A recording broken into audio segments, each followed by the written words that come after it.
자, 이 부가가치세 신고서하고 봤을 때, 자, 연결고리가 메인 매출 전표에서 우리가 과세 유형을 선택하는 거는 부가가치세 신고서에 몇 번 칸에 들어가라는 명령어라 그랬죠.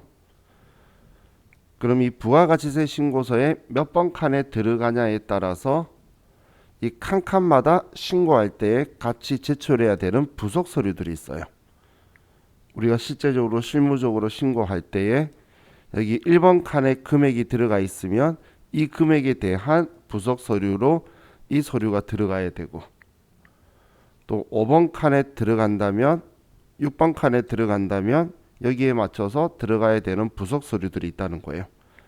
그럼 이 부속 서류들하고 여기 이제 과세 유형 잡으면서 부가가치세 신고서에 어디에 들어가고 부속 서류는 어떻게 연결되는지까지 같이 설명을 드릴 건데, 궁극적인 부가가치세 신고에서의 목적은 여기 부가가치세 신고서를 메인 매출 전표에서 반영시키는 게 아니고 여러분들이 직접 작성하는 걸로 문제가 7점짜리로 나올 거예요. 그럼 작은 점수를 줄 때가 6점인 거고 일반적으로 7점이 나오기 때문에 제가 계속 부가가치세 신고서를 들락날락거리면서 볼 거예요. 그래서 이번 주 아마 내내 계속 부가가치 신고서는 저와 같이 수업할 때 계속 여러분들이 볼 거라고 보시면 되는데, 부가가치세 신고서를 제가 중요시 여기는 이유가, 자, 메인 매출 전표도 당연히 중요해요. 15점을 가지고 있고, 그리고 부가가치세 신고서하고 신고 부속 서류로 10점 가지고 있는데 이 신고서를 작성하는 게 7점이고, 그리고 지금 여기에 뭔가 많아 보이는 애들 있죠?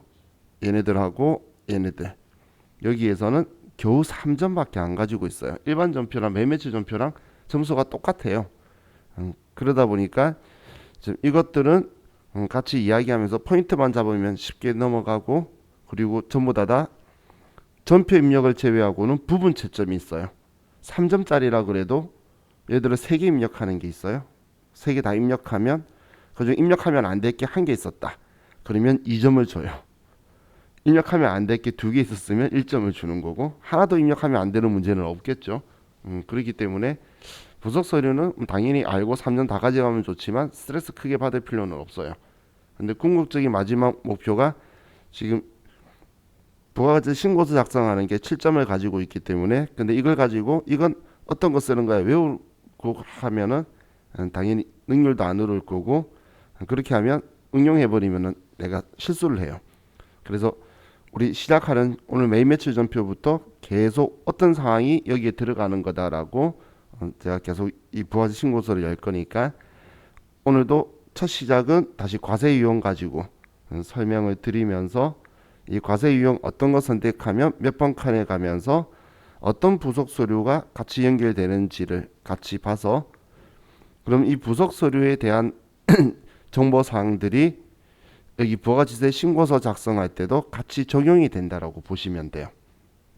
그래서 우리 부가가치세 신고서는 7월부터 9월로 해서 2기 예정으로 들어가시고,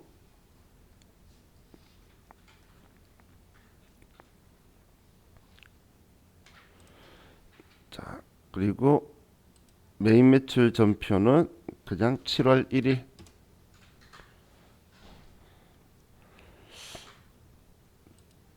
자, 이 메인 매출 전표는 제가 7월 1일이라고 써서 그 아래쪽 내용이 안 보이는데, 자, 지금 제가 그냥 임의적으로 썼어요.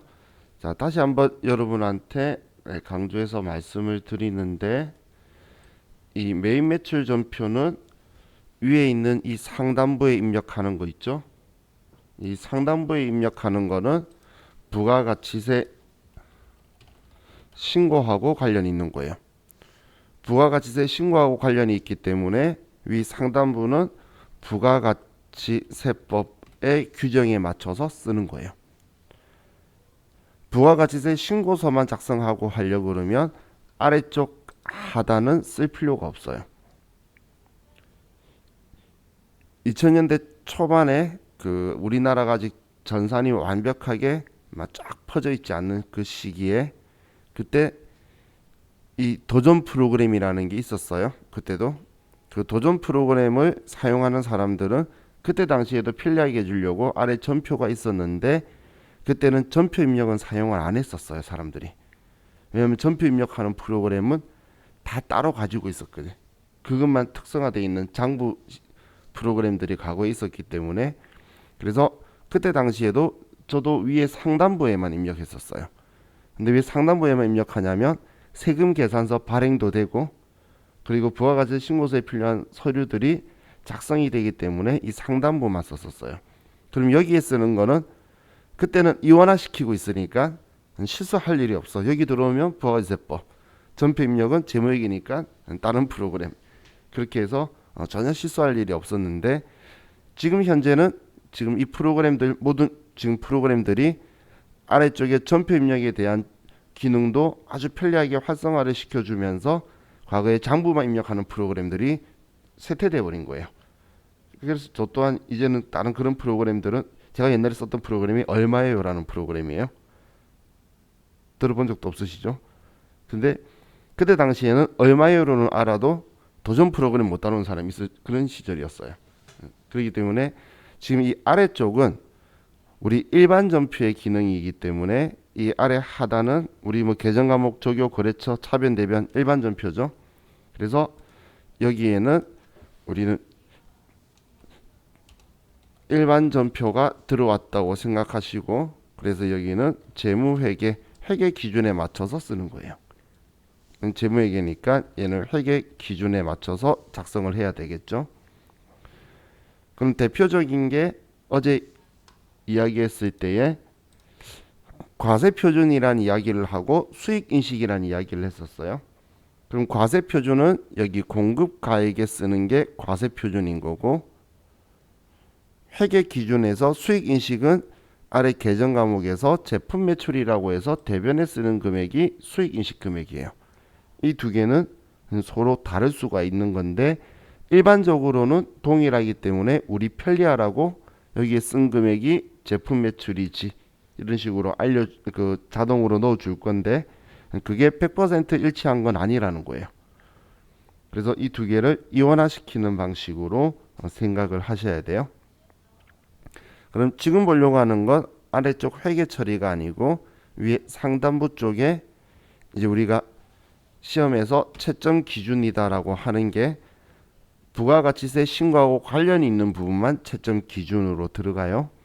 작성 일자인 이 날짜하고 그리고 부가가치세 신고서에 몇 번 칸에 들어가라라는 명령어인 과세 유형 그리고 과세 표준인 공급가액. 이 공급가액을 쓰면 원래 세액도 중요한 건데 컴퓨터가 과세 유형만 잘 잡으면 부가가치세는 알아서 자동으로 들어가니까 우리는 신경을 안 쓰죠. 그리고 필요적 기재사항에서 들어가야 되는 정보를 가지고 있는 거래처 코드. 그래야 공급자든 공급받는 자든 상대방의 정보를 전부 다 인지를 할 수 있겠죠. 그리고 전자세금 계산서를 적법하게 발급 전송하면 세금계산서 합계표를 제출할 필요가 없는데 그게 적법하지 않으면 세금계산서 합계표를 제출해야 되죠. 그래서 우리는 이 메인 매출 전표에서 컴퓨터가 인지할 수 있도록 모든 정보를 전표 입력에서 다 줘야 돼요. 그래서 전표 입력에서 정보를 줘야 컴퓨터가 알아서 뒤를 다 처리해 줄 거기 때문에 실질적인 실무에서는 부가가치세 신고서나 부속 서류를 직접 작성하는 서류는 몇 개 없어요. 거의 다 여기에서 보낼 거기 때문에 자와 같이 여기에서 보냈을 때에 나중에 어떻게 반영되는지도 보고 그 반영되는 모습을 직접 구현해서 쓰는 게 시험 테스트다라고 생각하면서 공부를 할 거예요. 그럼 매일 매출 전표 그 문제에서는 이것만 정확하게 쓰시면 되지. 나머지 뭐 분계 유형이라든지 뭐 품목 수량 단가는 여러분들이 고민하고 있으실 필요가 없어요. 그럼 지금 여기에서는 정보가 몇 가지라도 누락되게 되면 이제 매일 매출 전표에서는 한 개라도 잘못되면 그냥 3점 감점이라는 거예요. 그렇기 때문에 이 부분을 정확하게 기재를 하셔야 돼요. 자, 그럼 이제 우리 과세 유형을 볼 건데,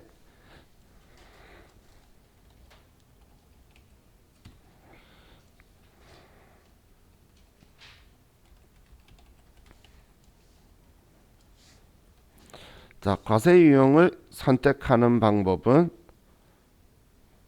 얘는 증빙 서류를 가지고 찾는 거라 그랬어요.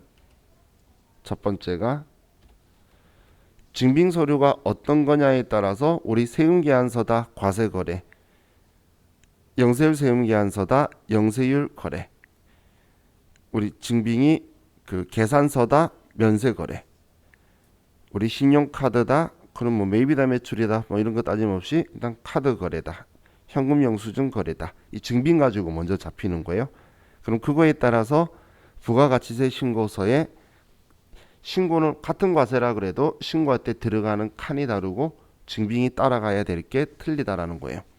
그래서 증빙 서류로 먼저 과세 유형을 찾는 거고, 그런데 증빙 서류로만 우리가 정확하게 인지할 수 없는 게 우리 신용카드라든지 전표라든지 현금 영수증 거래는 이때는 우리가 과세 거래, 면세 거래를 구분을 할 수 있어야 돼요. 왜냐면 세금계산서, 계산서 이거는 증빙이 서로 틀리기 때문에 우리가 바로 아는데, 신용카드 매출전표나 현금 영수증은 과세거래, 면세거래 이거에 대해서 증빙 서류의 차이가 없기 때문에 증빙에 적혀있는 부가가치세가 있느냐 없느냐, 혹은 거래 금액에 부가가치세를 언급을 했느냐 없느냐, 그거마저 모르면 우리 거래한 물건 가격이 물건이 과세품이냐 면세품이냐 이렇게 해서 과세 면세에 따라서 카가 카면 이런 식으로 구분이 되게 될 거예요. 자, 그리고 우리 전산 세무 2급 시험까지만, 즉 우리가 보는 시험 4개 전부 다 여기까지는 세금 계산서를 수취한 경우에 이때는 불공제 사유인지를 볼 거예요. 왜냐하면 불공제 사유에 해당하는데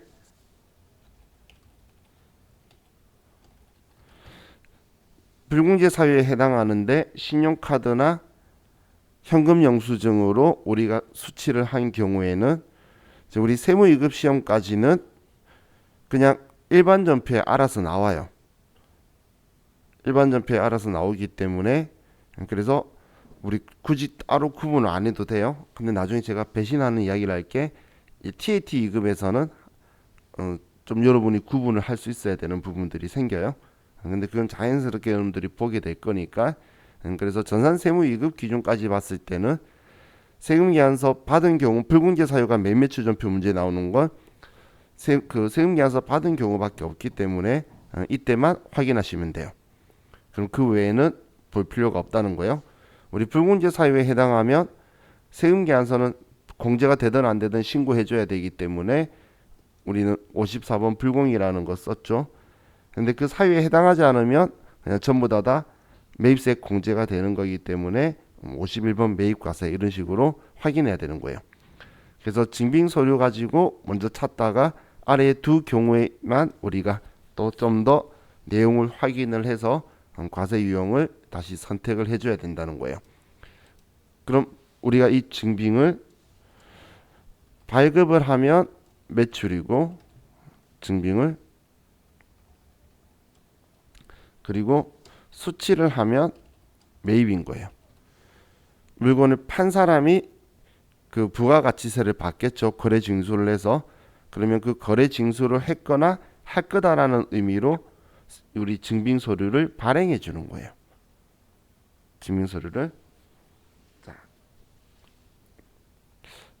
그럼 이런 이제 전제 조건으로 우리가 구분하는 걸 가지고 우리가 이제 증빙 서류가 뭐냐에 따라서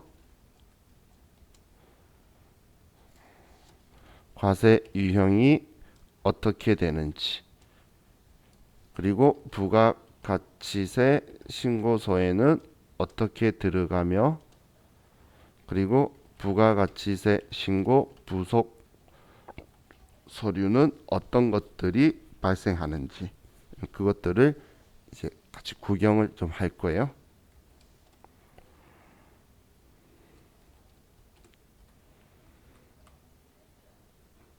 자,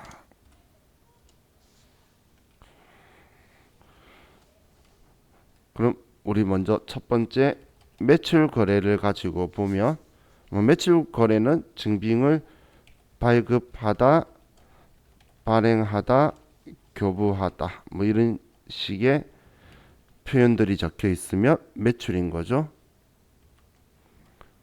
우리가 발급하면 매출이다라고 했으니까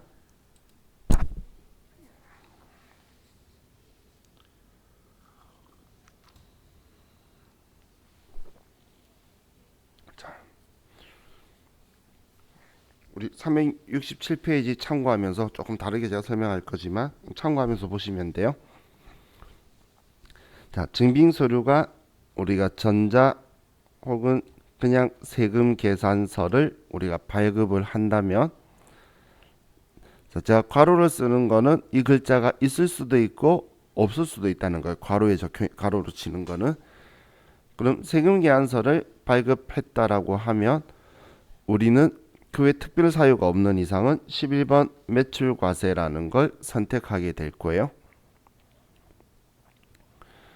자, 그럼 부가가치세 신고서에서는 1번 칸에 들어가게 될 거고 부가가치세 신고 부속 서류는 매출처별 세금 계산서 합계표라는 게 작성이 자동으로 될 거예요.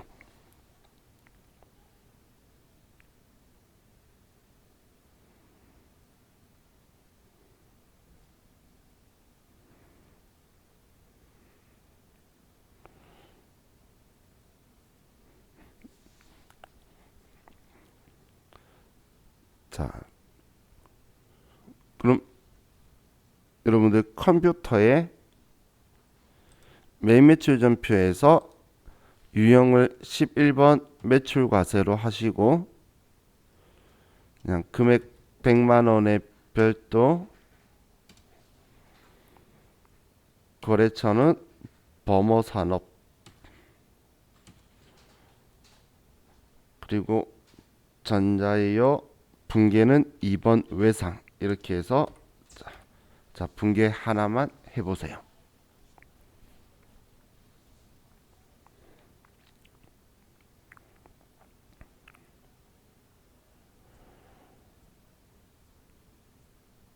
자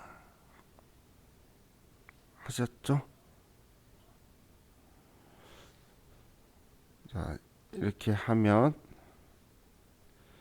부가가치세 신고서는 7월부터 9월 들어가 있으신 분은 위에 F12번을 누르시면 새로 고침이 돼요. F12번을 누르면 새로 고침이 되어서 1번 칸에 들어오게 되죠. 자, 그럼 먼저 이제 부가가치 신고서하고 이제는 많이 친해져야 되니까 부가가치 신고서 구조를 간단하게 설명을 드릴게요. 자, 부가가치세 신고서에서 자, 빨간색이 매출인 거예요. 그래서 빨간색으로 여기에도 되어 있고 자, 우리 매출에서는 첫 번째 분류를 나누는 기준이 10% 과세다, 0% 영세다로 둘로 먼저 나눠요. 10% 과세다, 0% 영세다. 먼저 그렇게 둘로 나누고 자, 그리고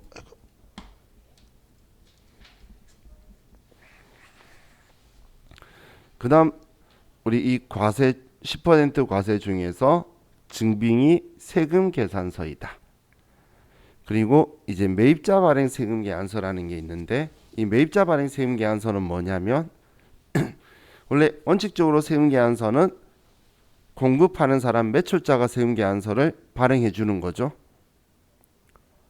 매출자가 발행을 해 주는데 자, 제가 여러분한테 물건을 팔고 부가가치세를 받았는데 그럼 여러분은 사업자라서 부가가치세를 저한테 줬으면 그 세금 계산서에 의해서 돌려받아야 될 거잖아요.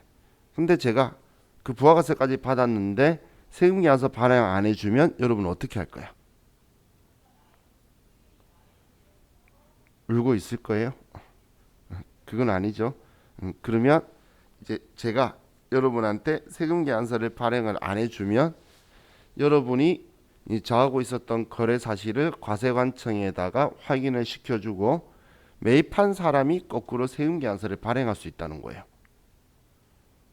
근데 이 제도가 이야기하다 보면 포스코가 종종 한 번씩 등장하는데, 포스코가 철강을 자기들이 수입을 해서 그걸 가공을 해가지고 하청업체에 제공을 하고, 그리고 그걸 가공해서 받은 걸로 물건을 만드는데 그 사이에 있는 하청업체한테 그 철강을 주면서 세금 계산서를 안 끌어준 거예요. 그래서 옛날에 문제가 크게 발생했었어요. 그런 식으로 됐을 때, 근데 포항제철도 감당이 안 될 만큼 업무 양이 많았는지 제도를 보완했어요. 근데 이 제도를 보완하면서 뭐 머리 좋은 이제 기업들은 거꾸로 매입자가 발행을 하는 식으로 좀 많이 써요. 우리 세금 계산서나 계산서나 똑같다라고 했죠.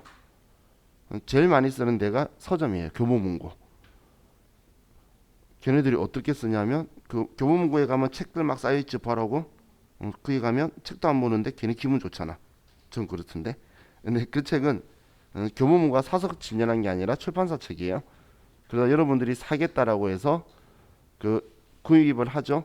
그러면 그걸 정리를 해가지고 거꾸로 여러분들이 구입한 걸 교보문고가 출판사한테 나 이거 산다고 거꾸로 매입자 발행 계산서를 날려버려요.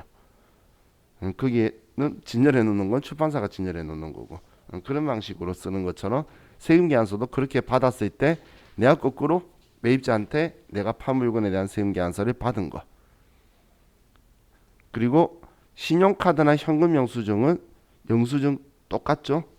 그렇기 때문에 과세 거래인데 신용카드나 현금 영수증인 거는 여기 3번 칸에, 그리고 기타라고 적혀 있는 거는 10% 있는 과세 거래인데 아무런 증빙 서류를 주고받지 않는 거예요. 우리 대표적인 게 과세 거래로 보는데 증빙 없었던 게 간주 공급 있었죠. 간주 공급의 전제 조건이 뭐 매입세액 공제 받았다, 시가로 과세 표준한다. 근데 아무런 증빙을 줄 사람이 없다. 자가 공급, 나한테 개인적 공급, 직원이나 대표이사한테 사업상 징역, 거래처한테 폐업했다. 내가 비사업자 되는 거. 그런 경우에 증빙을 발행해줄 대상이 없다는 거예요. 그런데 그거 팔았다고 하는 10% 팔았다고 하는 과세 거래죠. 그래서 그런 것들이 여기 칸에 들어오게 돼요.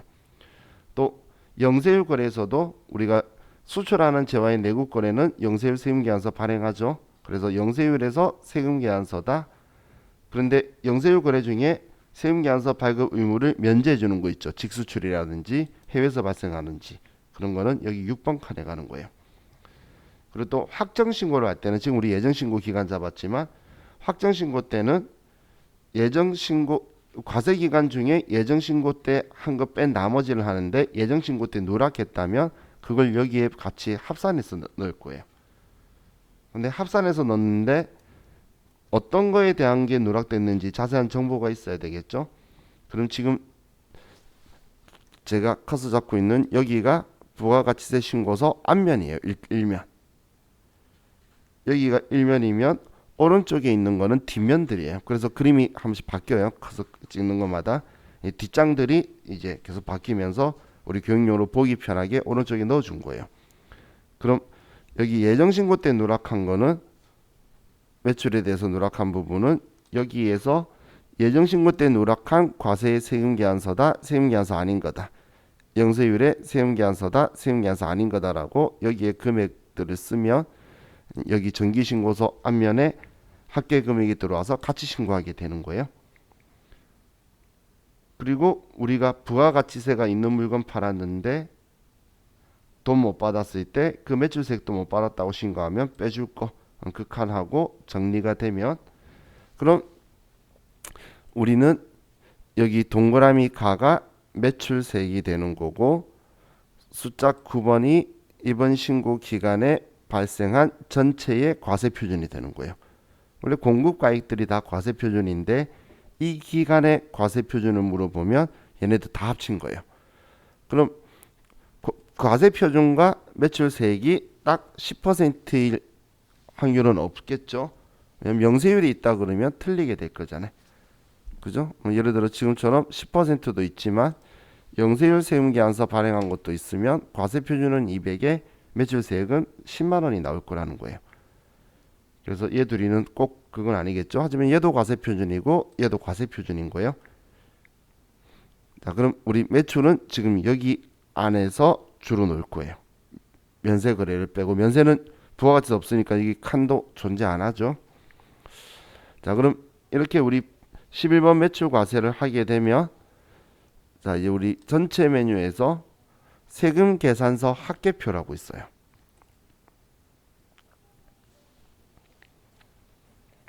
자, 우리 조회하면서 여기 들어가 본 적이 있는데, 세금 계산서 합계표를 클릭을 하면, 그리고 7월부터 9월로 가면, 자, 여기에 왼쪽이 매출처별 세금 계산서 합계표, 오른쪽이 매입처별 세금 계산서 합계표.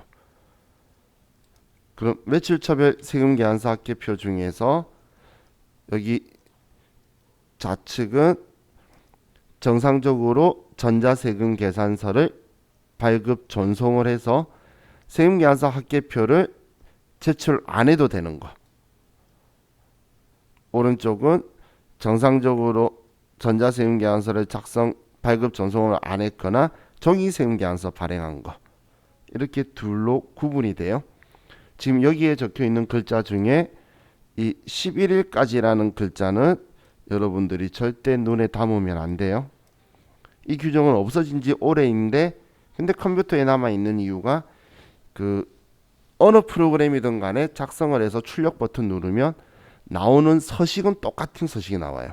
세법에 적혀 있는 시행 규칙에 적혀 있는 서식들이 있는데, 그 서식으로 이 내용들이 출력이 돼요. 그렇기 때문에 여러분도 나중 되면 저처럼 어느 프로그램이든 간에 세법에 대한 부분에 대한 거는 자신 있어요. 내가 이거에 대해 내용만 알면. 왜냐면 결과지가 똑같은 거기 때문에. 그럼 입력할 때 어느 위치 입력하고 어떻게 보여준다의 차이밖에 없지 결과물은 똑같다라는 거죠. 그래서 근데 그 시행규칙에서 세법을 개정하면서 시행규칙에 있는 이 글자를 아직 안 바꿨어요.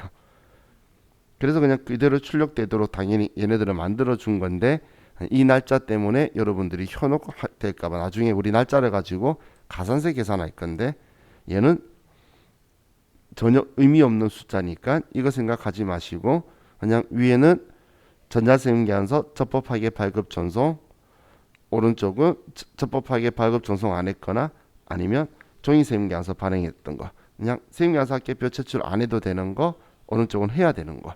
그럼 지금 우리는 여기 왼쪽에 들어와 있는 이유가 매매추 전표에 전자의 여라고 썼기 때문에 왼쪽에 들어와 있는 거예요.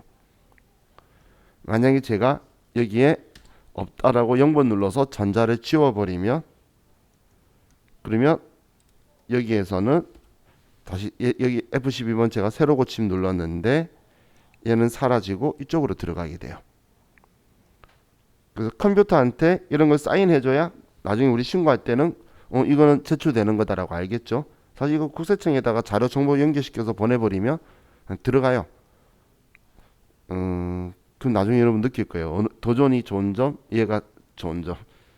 들어가다가 오류가 코드가 우리한테 인지해 주는 게 있고, 오류가 났다 해서 안 들어가는 것들이 있는데, 거기에서 실무에서 좀 보게 될 건데, 그럼 지금 여기에서 모든 정보를 다 주면 컴퓨터가 뒤쪽에 자동으로 반영이 된다, 이렇게 보시면 돼요. 자, 그럼 우리 이제 첫 번째 11번 매출 과세에 대해서 봤고, 자, 두 번째, 자, 우리가 증빙 서류가 영세율 전자 세금 계산서를 발행하다, 혹은 내용 지문에 로컬 LC 내국 신용장 혹은 구매 확인서에 의하여 이런 표현이 적혀 있어요. 저를 공급했다고 하면, 그러면 12번 매출 영세를 선택할 거고, 영세율 구분은 이제 우리가 쓸게 구분은 3번 내국 신용장 구매 확인서에 의하여 공급하는 재화를 쓰고 혹시나 해서 하는 건데 10번을 쓸 일도 있어요. 자, 이건 잠시 후에 볼게요. 자, 그리고 부가가치세 신고서에서는 영세율의 세금 계산서가 발행된 거니까 5번 칸에 영세율 세금 계산서 칸에 들어가게 될 거고, 그럼 부가가치세 신고 부속 서류는 그래도 얘는 세금 계산서죠. 그렇기 때문에 매출처별 세금 계산서 합계표를 작성이 되게 될 거고, 그러면서 또 추가로 영세율 매출 명세서가 작성이 될 거고, 그리고 또 같이 작성이 돼야 되는 게, 자, 갑자기 서식이 머리가 나빠져서 서식이 생각이 안 나요. 내국 신용장 구매 확인서 전자 발급 명세서 맞죠? 자, 여기도 같이 작성이 돼야 되는 거예요.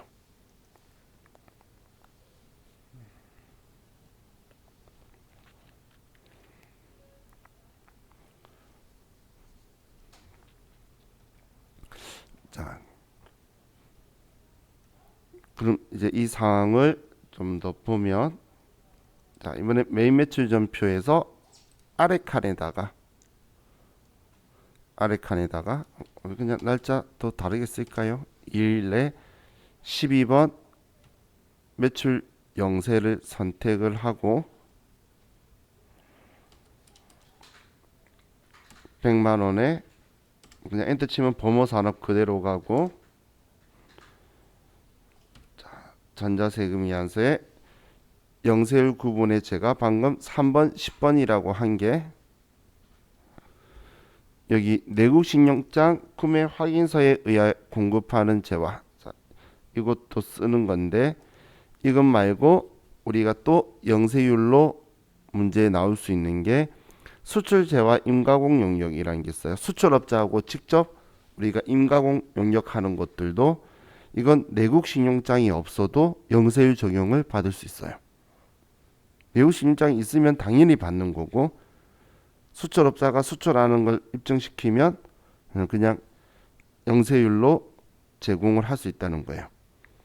임가공 용역이라는 건 내가 물건을 그냥 단순하게 파는 게 아니라 상대방이 뭔가를 저한테 주면서 이거 가공해 주세요. 그럼 가공해서 다시 넘기는 거예요. 그럼 누가 봐도 그 사람이 수출하는 업자고 수출하기 위한 거면 입증이 되겠죠. 근데 우리나라에서 일어나니까 세금 계산서는 주고받고 영세율로 할 거예요. 그래서 자, 이것도 있을 수 있으니까 이건 세무이급에서는 나온다면 어렵게 나온 건데 우리는 체크할 수 있을 것 같고, 근데 내구신용장 없는 경우도 있으면 이걸로 하는 거예요. 자, 그럼 우린 그냥 3번으로 하고 분계는 2번 외상 이렇게 분계를 넣으시고,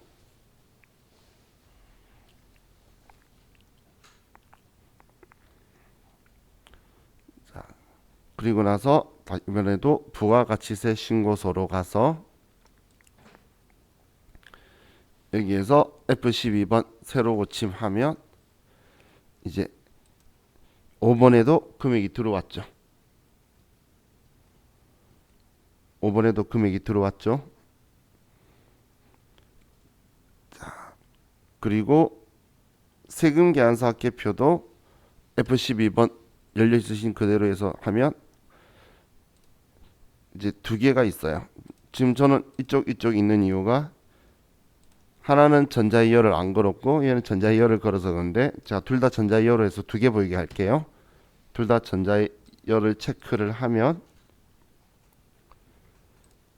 그럼 F12번 하면 범어산업에 이제 2매다라고 바뀌죠. 같은 거래처를 썼으니까.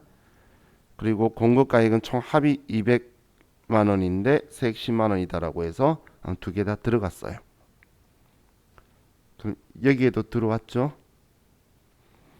그리고 이제 부가가치세 부속명세서에서 먼저 우리 내국신용장 구매 확인서 전자발급 명세를 클릭해 보면 7월부터 9월로 하고, 자 여기에 F4번 불러오기라고 있어요. 위 상단에.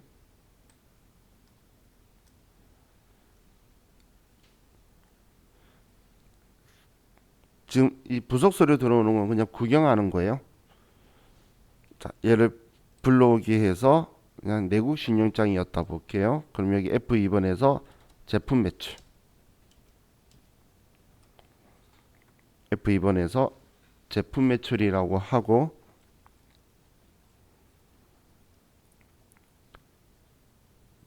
그리고 확인 누르시면 얘가 들어왔죠. 그러면 이제 내국 신용장의 서류 번호하고 내국 신용장 발급 일자하고 이렇게 써서 가는 식의 방식을 쓸 거예요. 자, 그리고 또 영세율 매출 명세서라고 있죠. 자, 그럼 영세율 매출 명세서에서 7월부터 9월로 가면 지금 이 내용은 방금 우리 영세율 구분할 때 번호 선택하는 내용이에요. 그죠? 그럼 거기에서 방금 우리가 3번을 선택했으니까 여기 3번에 들어온 거예요. 그럼 영세율 구분이 틀리면 이 뒤에 있는 부속 서류들이 틀리겠죠. 그래서 그거 틀려도 세무사 시험은 3점 아웃이에요. 그래서 그 뒤쪽을 생각을 못하면 겨우 그거 하나 때문에 뭐 이렇게 이야기하는데, 얘네들은 그냥 다 아웃 시켜버린다 보시면 돼요.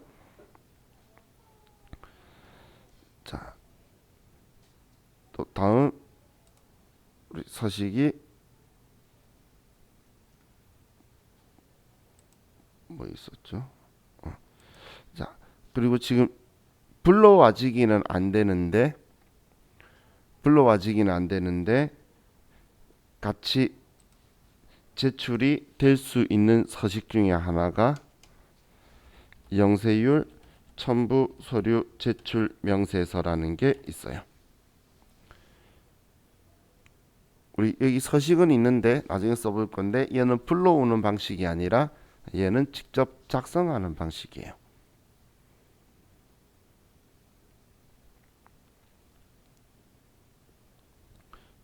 그럼 지금 여기에서 자 우리 시험에서 직접 작성하는 걸로 나온 게, 자 제가 얘 뒤에 작자라고 쓰는 게 부속 서류 문제로 등장한 적이 있는 애들.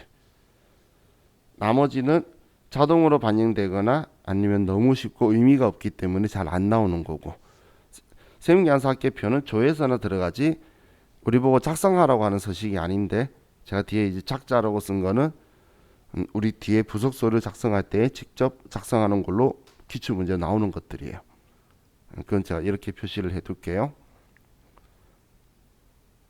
자, 이게 우리 영세율 세금계산서나 자 이런 것들을 발행했을 때 우리가 과세유형 선택하고 뒤에 일어나는 일들이에요.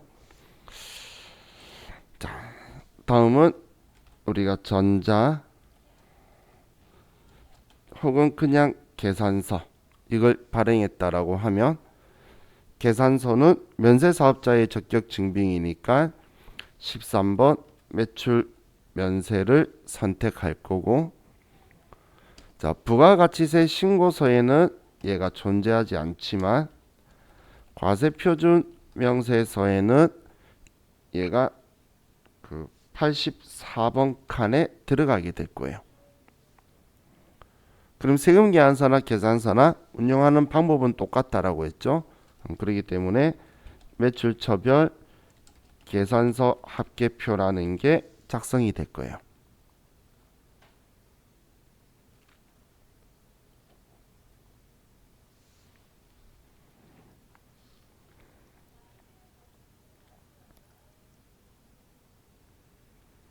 매출처별 계산서 합계표, 세금계산서 계산서 이제 계속 보면 눈에 팍 띄어요.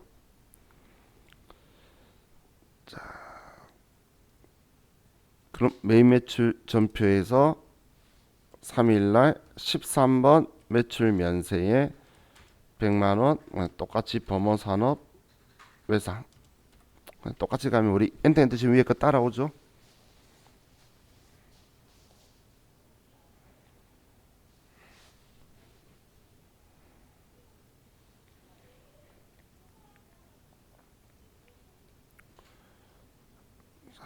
이렇게 하고 이제 부가가치세 신고서에 가보면 자 F12번 새로 고침 한번 누르고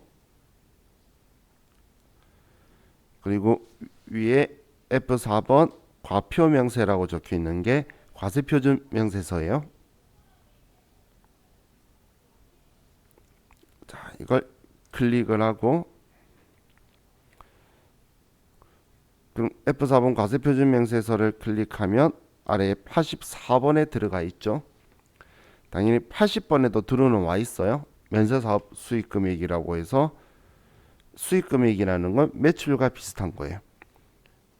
과세표준이라고 하는 건 부가가치세법에서 매출이라 보는 건데 면세매출은 부가세법에서 말 안 하니까 이제 법인세법, 소득세법에서 매출이라고 하는 거예요. 그래서 여기에도 들어오지만 계산서니까 얘만에 위한 칸이 특별히 또 들어가 있다는 거예요. 자, 그럼 여기에 들어오게 되고 우리 계산서 합계표라고 있죠. 그럼 계산서 합계표도 7월부터 9월로 가면 전자세금계산서하고 똑같아요. 근데 칸이 색이랑 칸이 사라져 있는 것밖에 없어요. 그래서 얘도 계산서 합계표 제출 의무 면제되는 것들, 얘는 제출해야 되는 것들, 우리가 전자에 열하고 체크하니까 이렇게 들어온 거예요.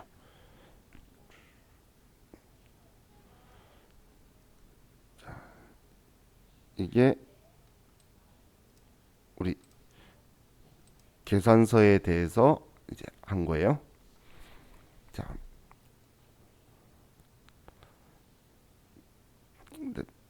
8번, 84번만 말고 참고로 80번도 같이 간다고 기억해 두세요. 수익 면세사업 수익금액.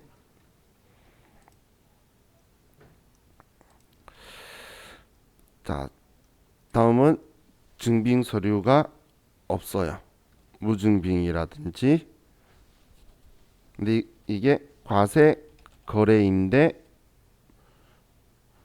무증빙이거나 혹은 간이 영수증을 발행해 줬거나 혹은 간주 공급 혹은 간주 임대료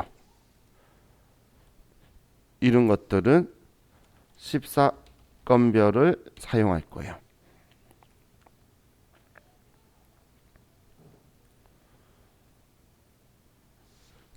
이제 우리 그래서 과세 거래인데 증빙이 없거나 부가세를 받았는데 공급 대가를 받았는데 증빙이 없거나 간이 영수증을 발행해 줬거나 이제 간주 공급에 해당한 거래거나 우리 앞으로 공부할 간주 임대료에 대해서 간주자니까 실질적으로 거래가 발생 안 한 거죠. 그래서 증빙이 없는데 부가가치세법이 과세 거래라고 팔았다고 10% 가지고 오래. 그거예요. 그럼 얘는 유형 특징이 그 컴퓨터에 입력할 때 공급 가액 칸에 공급 대가를 입력하는 방식으로 되어 있어요. 그럼 부가가치세 신고서는 과세의 기타로 해서 4번 칸에 들어갈 거고 부가가치세 신고 부속 서류는 없어요. 아무 증빙이 없기 때문에 증빙에 맞는 서식이 있어야 되는데 얘는 아무 증빙이 없으니까 따로 별도의 특별한 서식이 있지 않다라고 보시면 돼요.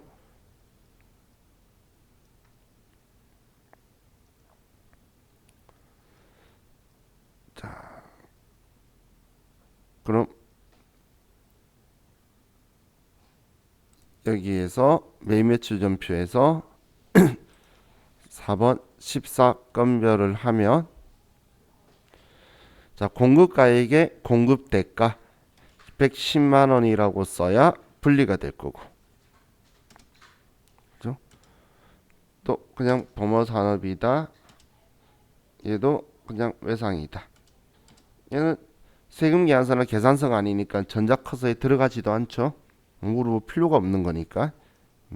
그럼 분계는 지금 세금 부가가치세가 있다 없다지 다 똑같이 똑같은 분계 형식이 나오죠.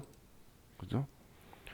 자, 그럼 이렇게 입력하면 부가가치세 신고서에 F12번 하시면 이 4번 칸에 지금 금액이 들어온 거예요.